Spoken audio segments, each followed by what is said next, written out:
Actually ಯಾಕೆ ಅಂತಂದ್ರೆ ಇದು ಕಡೆ ಅಂತಂದ್ರೆ ಬಂದಾಗ್ಲೇ ಗೊತ್ತಾಯ್ತು. ಒಂದೊಂದು ಗುಂಪು ಕಟ್ರಿ, ಇಲ್ಲೊಂದು ಗುಂಪು ಅಲ್ಲೊಂದು ಗುಂಪು, ಒಬ್ರು ಬಾದಾಮ್ ಬಾದಾಮ್ ಅಂತ ಹೇಳ್ತಾವ್ರೆ, ಇನ್ನೊಬ್ರು ಯಾರೋ ಏನೋ ಪಾಪ ಅವ್ರು ಗೊತ್ತೇ ಆಯ್ತಲ್ಲ ಯಾವ ಆಂಗಲ್ ಫೋಟೋ ತೆಗಿಬೇಕು ಅಂತ ಅತಿಯಾಗಿ ಅವ್ರನ್ನ. ಯಾಕೆಂದ್ರೆ ಈಗ ಟ್ರೆಂಡ್ ನಡೀತಾ ಇರೋದ ರೀಲ್ಸು.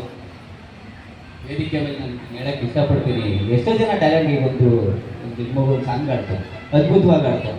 ಈ ಸಾಂಗ್ ಆಡಿದಕ್ಕೆ ಯಾರು ತಪ್ಪಳನ್ನು ತಪ್ಪಲಿಲ್ಲ, ಸುಮ್ಮನೆ ಯಾರು ಬೇಕೋ ಫ್ರೆಂಡ್ಸ್ಗಳು ತಟ್ಕೊಂಡ್ಬಿಟ್ರು.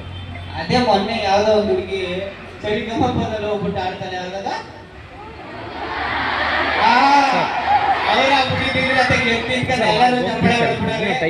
ಗೊತ್ತಾಯ್ತು ನನಗೆ ಅರಬಿಂದ ಅನ್ನಕ್ಕೆ ಬೆಲೆ ಜಾಸ್ತಿ ಅಂತ.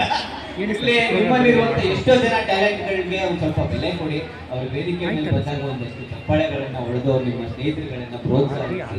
ಯಾಕೆಂದ್ರೆ ನಾನು ಒಬ್ಬ ಈಗ ಬಂದು ನಿಂತ್ಕೊಳ್ಳೋದಕ್ಕೆ ನನ್ನ ಒಂದಷ್ಟು ಜನ ಅವ್ರುಗಳು ಒಬ್ಬ ಬ್ಯಾಗ್ ಕೊಟ್ಟ, ಒಬ್ಬ ಬಸ್ಸಾಗಿ ಕಾಸು ಕೊಟ್ಟ, ಇನ್ನೊಬ್ಬ ನನ್ನ ಕರ್ಕೊಂಡ್ಬಂದು ಬೆಂಗಳೂರು ಬಿಟ್ಟ. ಈ ತರ ಬಂದಿದ್ದಕ್ಕೆ ನಾನು ಒಂದು ಟಿವಿ ಮಾಧ್ಯಮದಲ್ಲಿ ಬರೋಕ್ಕಾಗಿತ್ತು. ನಿಮ್ಮ ಫ್ರೆಂಡ್ಸ್ಗಳಲ್ಲಿ ಎಷ್ಟೋ ಜನ ಕಲೆ ಬಿಡ್ತಾರೆ, ಒಳ್ಳೆ ಸ್ಪೋರ್ಟ್ಸ್ ಪರ್ಸನ್ ಇರ್ತಾರೆ, ಒಳ್ಳೆ ರೀಲ್ಸ್ ಮಾಡೋರು ಇರ್ತಾರೆ, ಅವ್ರಿಗೆಲ್ಲ ಪ್ರೋತ್ಸಾಹ ಕೊಟ್ಟು ಲೈಕು ಕಮೆಂಟ್ ಕೊಡಿ. ಜೊತೆಗೆ ಅತಿ ಹೆಚ್ಚು ಮೊಬೈಲ್ನ ಬಳಸ್ಬೇಡಿ. ಯಾಕೆ ಅಂತಂದ್ರೆ ಈ ಕಾಲದಲ್ಲಿ ಮೊಬೈಲು ಬಹಳ ಕೆಟ್ಟದಾಗಿ ಹೋಗ್ತಾ ಇದೆ.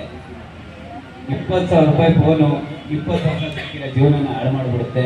ಯಾವಾಗಲೂ ಖುಷಿಯಾಗಿರ್ಬೇಕು ಅಂತಂದ್ರೆ ಅತಿಯಾಗಿ ಪುಸ್ತಕದ ಕಡೆ ಗಮನ ಕೊಡಿ. ಸೀರಿಯಸ್ ಆಗಿ ಹೇಳ್ತಾರೆ ಅದು. ಯಾಕೆಂದ್ರೆ ತುಂಬಾ ನೋಡ್ತೀವಿ ನಾವು ಜಾಲತಾಣಗಳಲ್ಲಿ, ನಾವು ನಿಮ್ಗಿಂತ ಜಾಸ್ತಿ ನೋಡ್ತೀವಿ. ನಾವು ಮಾಡ್ಬೋದು, ಅತಿಯಾಗಿ ಮೊಬೈಲಲ್ಲಿ ಇರ್ಬೋದು, ಆದರೆ ನಾವು ಇರಲ್ಲ. ಮಾಧ್ಯಮ ಎಷ್ಟು ಬೇಕೋ ಅಷ್ಟರಲ್ಲೇ ಇರಬೇಕು.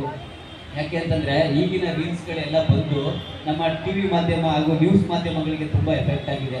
ಇವತ್ತು ಆಗ್ತಾರೆ ಎಷ್ಟೋ ವಿಚಾರಗಳನ್ನು ಆ ನೀವುಗಳೇ ಶೇರ್ ಮಾಡೋಕ್ಕೆ ಶುರು ಮಾಡಿಬಿಟ್ಟಿದ್ದೀರಾ. ಮೊನ್ನೆ ಬರಬೇಕಾದ್ರೆ ಇಲ್ಲೊಂದು ಆಕ್ಸಿಡೆಂಟ್ ಆಯಿತು. ಆಕ್ಸಿಡೆಂಟ್ ಆದಾಗ ಅವನ್ನ ಕರ್ಕೊಂಡೋಗಿ ಹಾಸ್ಪಿಟ್ಲಿಗೆ ಸೇರಿಸೋದಕ್ಕಿಂತ ಎಲ್ಲ ರೀಲ್ಸ್ ಮಾಡ್ಕೋಬೋರೆ ಜಾಸ್ತಿ ಆಗ್ಬೋದು. ಅದನ್ನು ಜಾಸ್ತಿ ಅದಕ್ಕೋಸ್ಕರ ಮೊಬೈಲ್ನ ಜಾಸ್ತಿ ಯೂಸ್ ಮಾಡೋಕ್ಕೆ ಹೋಗ್ಬೇಡಿ. ಅದು ಒಳ್ಳೆಯದಕ್ಕೆ ಮಾತ್ರ ಮೊಬೈಲ್ನ ಯೂಸ್ ಮಾಡೋಕ್ಕೋಗಿ. ಆಮೇಲೆ ಅದೇ ಹೇಳೋದು ನಾನೇನು ಅಂತಂದರೆ ಕ್ಲಾಸ್ಗಳಲ್ಲಿ ಅತಿ ಹೆಚ್ಚು ಮೊಬೈಲ್ಗಳನ್ನ ಕೆಟ್ಟದಾಗಿ ಬಳಸೋಕ್ಕೆ ಹೋಗ್ಬೇಡಿ. ಆಮೇಲೆ ಎಲ್ಲರನ್ನೂ ನಂಬಕ್ಕೆ ಹೋಗ್ಬೇಡಿ. ಜೀವನದಲ್ಲಿ ಯಾವುದೂ ಶಾಶ್ವತ ಅಲ್ಲ, ಯಾರನ್ನೂ ನಂಬಕ್ಕೆ ಹೋಗ್ಬೇಡಿ. ಏನು ಫೋಕಸ್ ಮಾಡಬೇಕು ಅದ್ರ ಬಗ್ಗೆ ಹೆಚ್ಚಿನ ಒತ್ತನ್ನು ಕೊಟ್ಟು ಓದಿ. ಆಮೇಲೆ ನನಗೆ ಭಾಳ ಖುಷಿ ಆಯಿತು ಈ ಕಾರ್ಯಕ್ರಮಕ್ಕೆ ಕರೆಸಿದ್ದಕ್ಕೆ.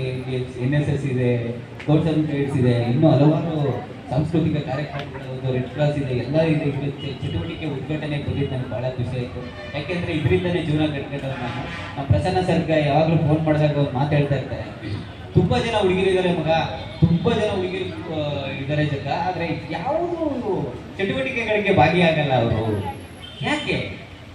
ಮನೇಲಿ ಪಾತ್ರೆ ತೊಳೆಯೋಕ್ಕೂ ಭಾಗಿಯಾಗಲ್ಲ, ಬಟ್ಟೆ ತೊಳೆಯೋಕ್ಕೂ ಭಾಗಿಯಾಗಲ್ಲ, ಏನಕ್ಕೂ ಭಾಗಿಯಾಗಲಿಲ್ಲ ಅಂದ್ರೆ ಏನು ಭಾಗಿಯಾಗ್ತಾ ಇದ್ರೆ ಅಂತ ನನಗೆ ಗೊತ್ತಾಗ್ತಾ ಇಲ್ಲ. ಹಾಗೆ ಆ್ಯಕ್ಚುಲಿ ಎಲ್ಲರೂ ಹೋಗಿ ಏನಕ್ಕೆ ಅಂದರೆ ಯಾವುದು ನಮ್ಮ ಹತ್ರ ಹುಡುಕ ಬರಲ್ಲ, ಎಲ್ಲನೂ ನಾವು ಹುಡುಕೊಂಡು ಹೋಗ್ಬೇಕು. ಯಾವುದು ನಮ್ಮ ಹತ್ರ ಶಾಶ್ವತವಾಗಿರಲ್ಲ, ಅದನ್ನು ಇಡೋಕ್ಕೆ ನಾವು ಇಡಿಸ್ಕೊಳ್ಳೋಕ್ಕೆ ನಾವು ಪ್ರಯತ್ನ ಪಡ್ಬೇಕು. ನಾನು ಏನೋ ಒಂದು ಮಾಡ್ತಾ ಇದ್ದೀನಿ ಬಾ ಅಂತಂದಾಗ ಅದಕ್ಕೆ ಭಾಗಿಯಾಗಿ. ಯಾಕೆ ಅಂತಂದ್ರೆ ಈಗ NSS